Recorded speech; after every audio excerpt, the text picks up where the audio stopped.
corresponding to the 7th day of July. Today's class graciously sponsored by Jose Safdie and family, Le'ilui Nishmat, his beloved father, Obadiah ben Bahia, and uncle Yaakov ben Bahia, aleihem shalom.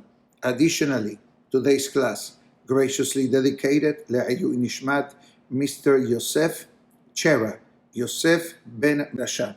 One is the very famous one that Moshe hits the rock. The second one, the passing of Aharon Kohen. And the third one, the fear of Moshe Rabbeinu against Sihon, the king of Og, etc. The king found at the end of the parasha. I'll concentrate today in the second and the third, and Beli Neder tomorrow. Beli Neder will discuss the topic number one that I mentioned. So the Torah mentions about the passing of Aharon after the incident of the rock. The pasuk writes, Aharon Yasef Aharon el Ammav. Aharon is going to return his soul. The Torah uses a very dedicated language, mostly for tzaddikim. The Mefarshim explains, the commentaries explains on this, that there are many different ways that a person can live their life in the physical world. But I like to make it simple for everybody. Those that combine the physical and the spiritual, and those that combine or concentrated mostly on the physical, minimum on the spiritual. And we're giving people obviously the benefit of the doubt that they have both aspects of life. But seems from the commentaries on the parasha that in the case of tzaddikim, like the magnitude of Aharon Kohen, Aharon Kohen obviously doesn't need my introduction. Interesting enough, in a few weeks from this week's parasha, at the end of Sefer Bamidbar, in Parashat Mas'eh, also the Torah mentions the passing of Aharon, but with a certain level of details which is not found in this week's parasha. What is the detail? That the parasha tells us exactly when Aharon Kohen passed away. And if I turn to the Chumash, Parashat Mas'eh, chapter 33, verse 38, or 39 and 40.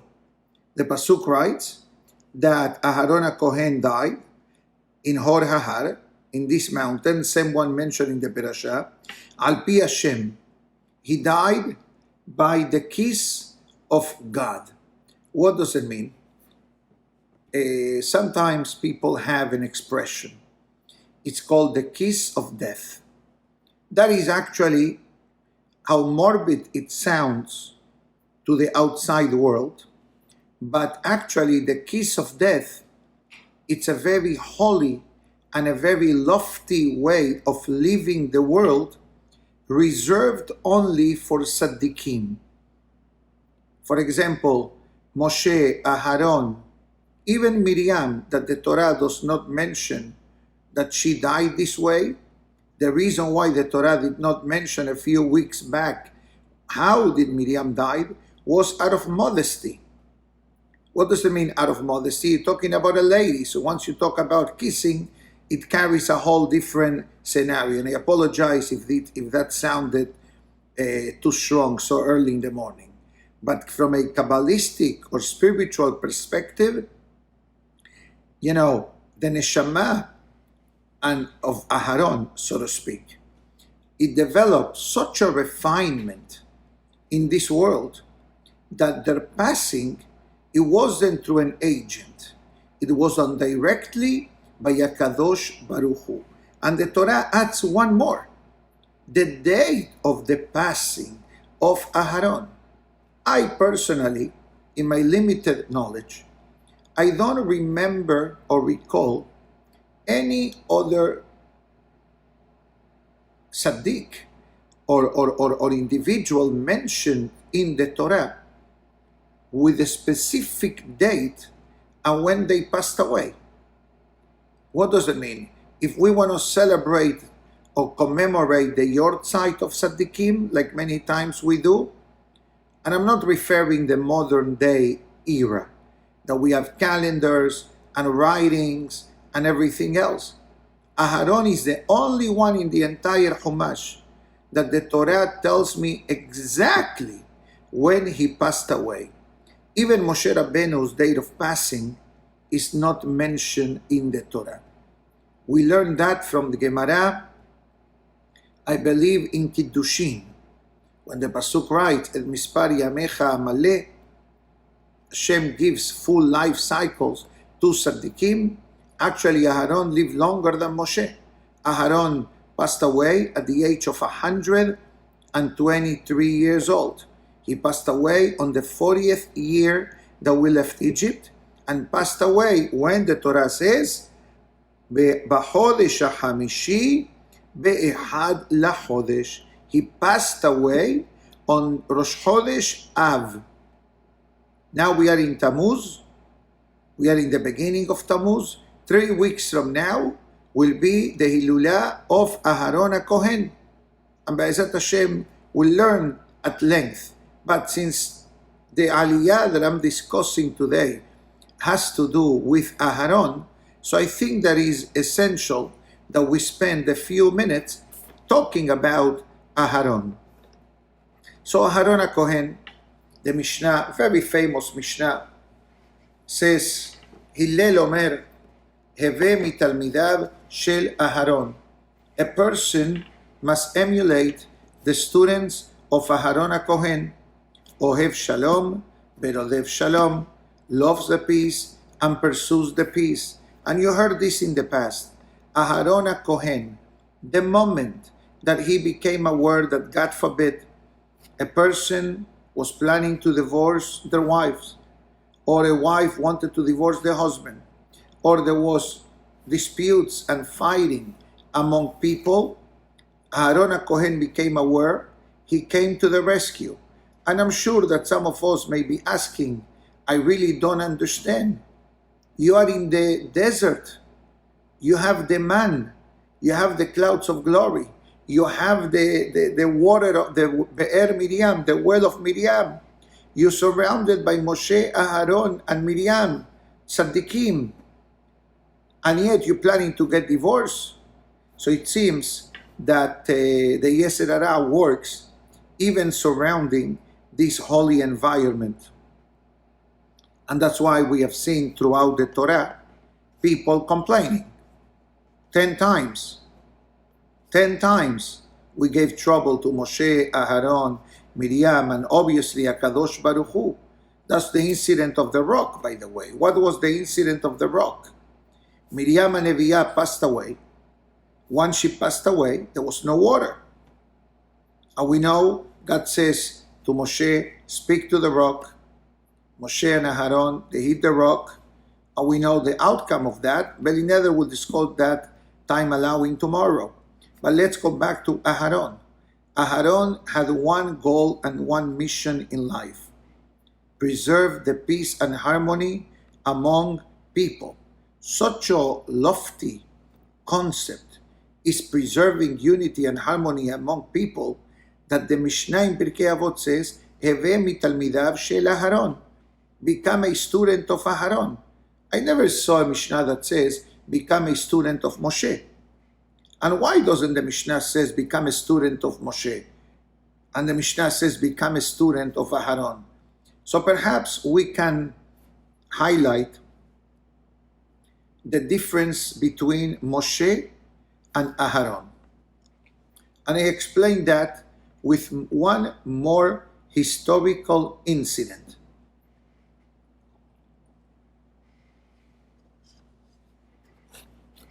If we go back to Egypt, not literally, okay? And we see when Moshe and Hashem,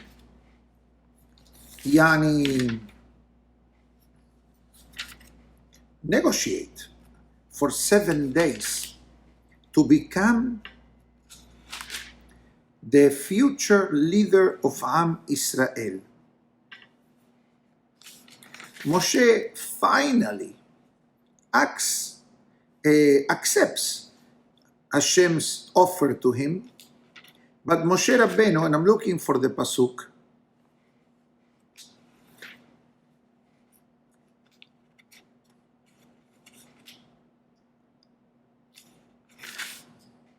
got it, I found it. Finally, at the end of the 7 days, back and forth, back and forth, back and forth, Moshe Rabbeinu says, Shelachna beyad tishlach.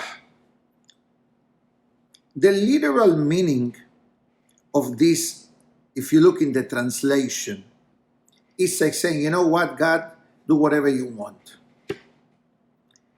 And then Moshe, or Mehillah, Hashem, became upset with Moshe Rabbeinu. Ba'i haraf Hashem b'Moshe. It says that God became upset at Moshe Rabbeinu. Because Moshe Rabbeinu says, why do you need to send me? I'm not fit for that position. Send Aharon. So comes God and it says, וגם הנה הוא יוצא לקראתך, ברעך בשמח בליבו.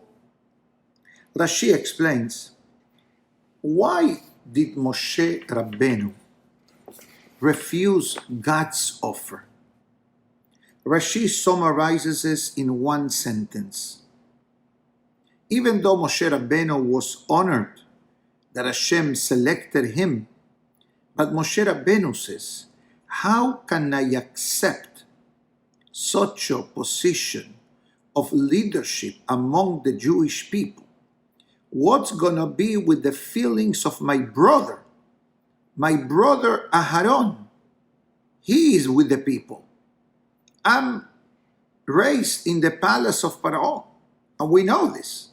From the beginning of Sefer Shemot, Moshe Rabbeinu was adopted by Paro and Batya, his daughter.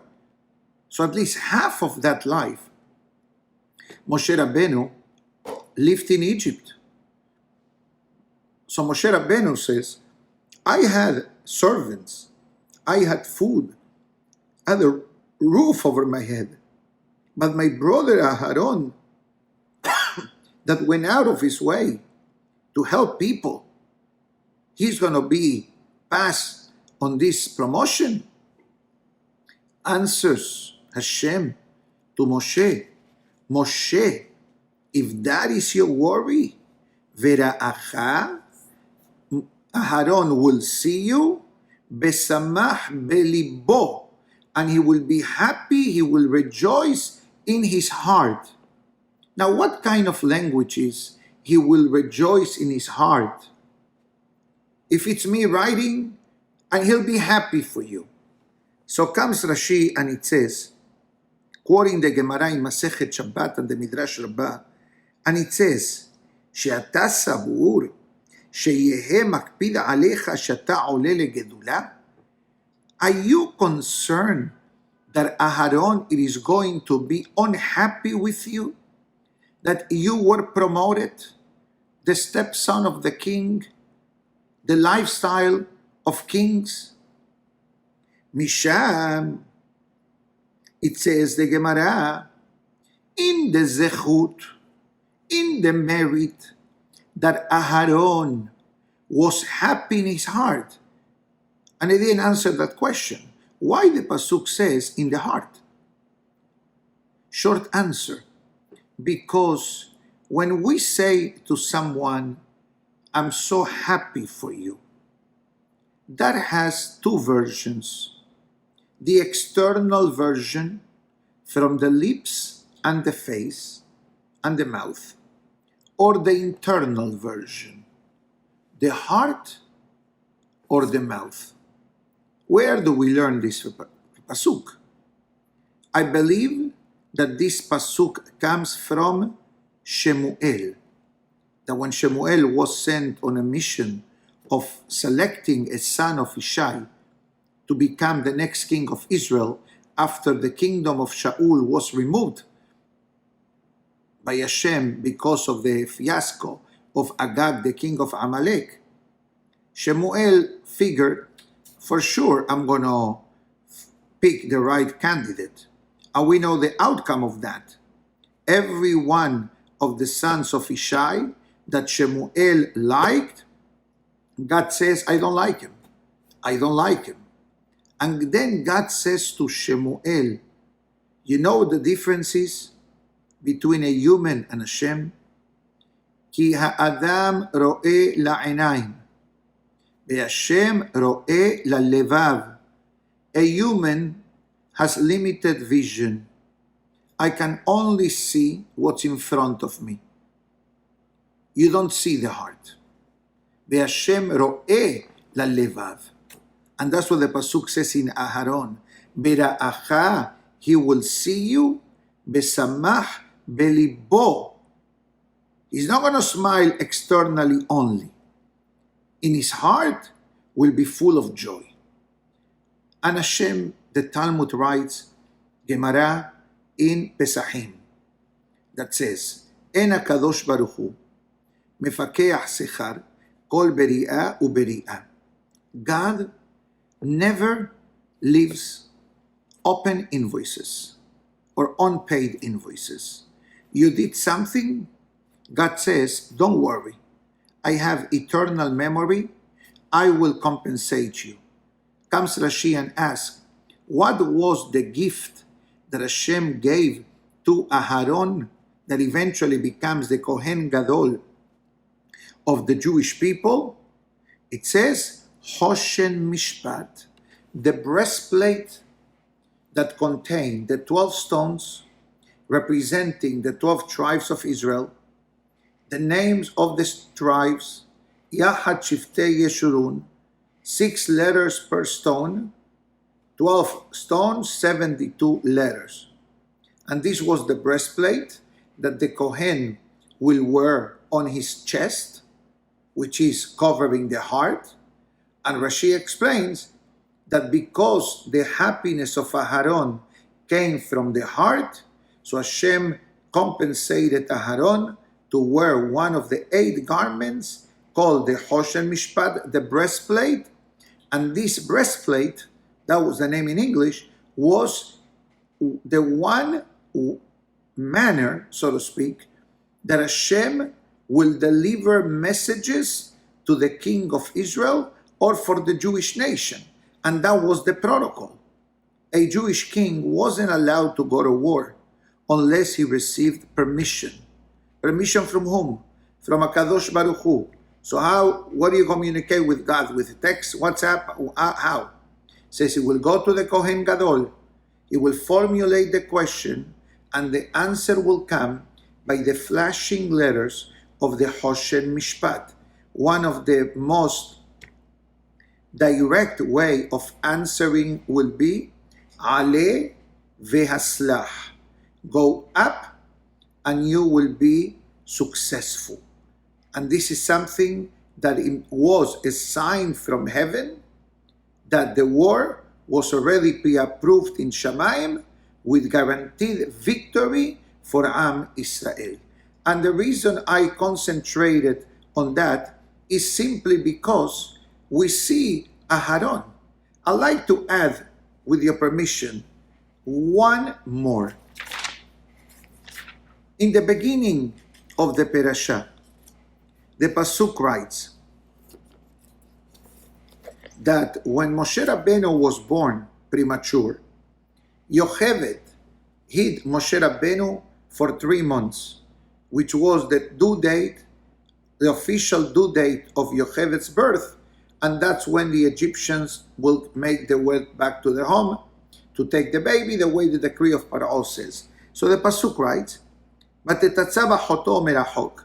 Miriam, literally, she stood from far, right? Lada'at ma ye'aseh lo, to know what's going to be happening with him. And the next Pasuk says, "Bateret bat Paro," then Batya, the daughter of Paro, goes to take a bath. That by itself is a whole explanation We'll skip it for some of the time. And listen now to the next verse. Batiftach, she, meaning Batya, opens the crib. It's not really a crib, a basket, okay? Waterproof basket. Batirehu et hayelet, and she saw the boy. Behine na'ar boche, and there was a young man crying. So I don't really understand. One part of the verse says child. Another part of the pasuk says na'ar, a youth, a young man. Let's see if Rashi answers this. So Rashi says he sounded like a na'ar. Okay? But you know what the holy books write? This was Aharon. Aharon was concerned about his baby brother, like Miriam was concerned.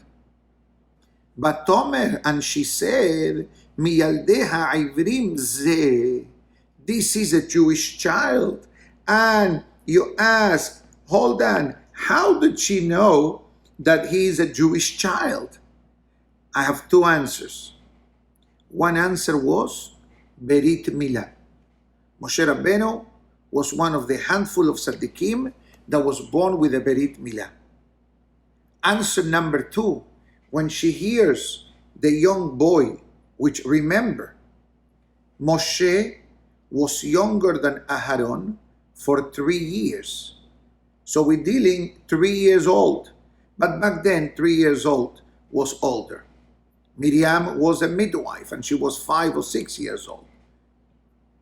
And she's the one who interacts with Batya in the next few pesukim. Batya says, there is a child there crying for this baby. This must be a Jewish child. Because a Jew feels the anguish, the pain, or suffering, or happiness of another Jew. And probably Miriam, Batya have seen the atrocities that her father committed. But this is the first time, the way it's written in the Torah, how it was like reactions. This was Aharon. I like to say two more things about Aharon. The truth is that there is much more than two things to say, but I think that we'll wait till Rosh Chodesh Menachem Av comes, obviously unless Mashiach comes, which we hope that will happen very, very soon, and we'll have Aharon HaKohen telling us stories of Egypt, the way we expect to hear from all the great tzaddikim. But I tell you one more thing about Aharon HaKohen. Aharon, for those who follow this daily class, before Shavuot, we discuss at length the Omer. And every day and every week, we'll explain the message of the Omer.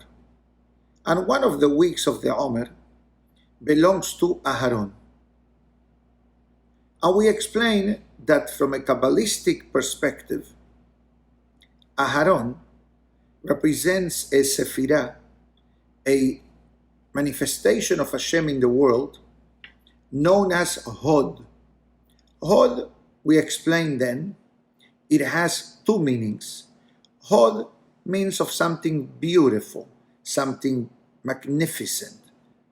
And Hod, in a different level, also means Hoda'ah, gratitude, recognizing the miracles and the blessings that Hashem showers us every day of our life. And in that class, we summarize the class with two messages. Number one, when it comes to our spiritual matter, Hod, beautify the mitzvot, enhance the mitzvot, invest the extra effort, invest the extra cost. There is a concept of mehudar. Mehudar means beautiful. That's the source, is Hod. Mehudar, Hod. So a person buys a talet, buy a beautiful kosher talet. You buy a pair of tefillin, don't spend more in the koracha than on the tefillin.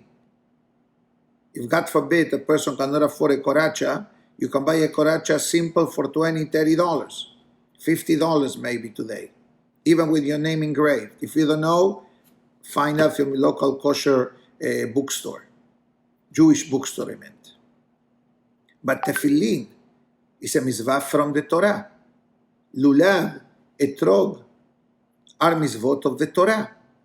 So that's what the Aharon HaKohen teaches us. Beautify the mitzvah. You know, a person may spend $1,000 on going out with friends, but doesn't have a pair of kosher tefillin. That is miscalculating the priorities. I'm not against going out with family and friends, the opposite. I encourage it in a good way, in a positive way, in a kosher way. But how can we minimize the beauty of the mitzvah? It's actually a pasuk. Zekeli ve'anvehu.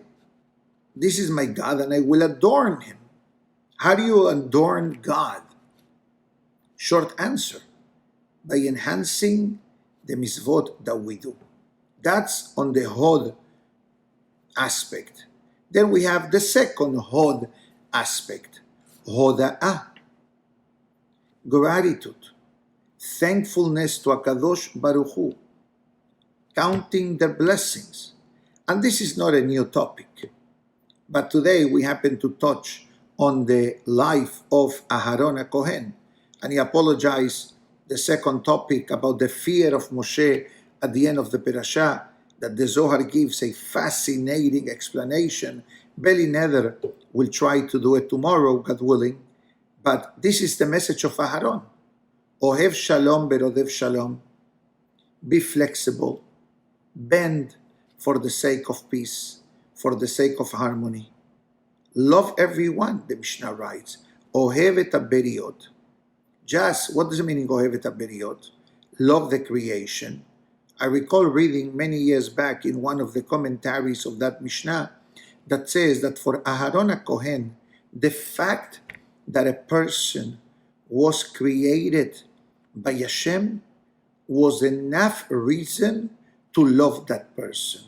Because if a person creates a person, Mehila, if Hashem creates a person, it means that Hashem has a plan for that person. Now, for some of us, this statement may be too heavy. But guess what? David HaMelech had the same question. Why did you create crazy people in the world? And we know well that the madness and the craziness that David HaMelech portrayed in one chapter of his life saved his life. Look in the chapter 33 of Tehillim. LeDavid b'shanoto et ha'amo lifnei Avimelech. Look at the background of that chapter. David HaMelech arrived to the area of the king Avimelech, who the bodyguards were the two brothers of Goliath. And they wanted to kill David. And David realized that, and he started to act like a crazy person, doing all kinds of crazy things. And everything divine providence. This king had a wife that was crazy and a daughter that was crazy. So he knew what does it mean to be a crazy person. And he tells these two individuals, this is not David. I know what a crazy person looks like. I'm married to one, and my daughter is one. And I apologize if my wife or daughter may be watching this class. I love you so much. I have no complaints. Baruch Hashem. But since I said about wife, crazy, etc., I need to protect the audience and myself. But can you imagine that David understood why God created madness in the world? That was two questions that King David had. One question was, why did Hashem create crazy people in the world? And why there is such a concept known as the spider web. And later on we'll see in the book of Shmuel how the spider web protected the cave where David HaMelech was hiding, and Shaul was in that cave, or outside of the cave, looking for him. So David understood retroactively that there is a purpose for the spider web, even though it may be a sign of lack of cleaning, etc., or age, for example, and craziness. And that's what the Mefarshim explained about Aharon HaKohen. This individual was created by Hashem. God has a plan for him. It's enough reason for me to love him. Un karevan la Torah. And here comes the final statement on that Mishnah. And it says, he will bring people closer to the Torah. What does it mean? There are two types of kiruv. One that is dangerous and one that is excellent. The dangerous one is, God forbid, which really doesn't happen in most reliable kiruv circles, of lowering the Torah to the people. Has v'shalom. They tried to do it maybe 150, 200 years ago, and it was total failure. That was the reform and conservative movement.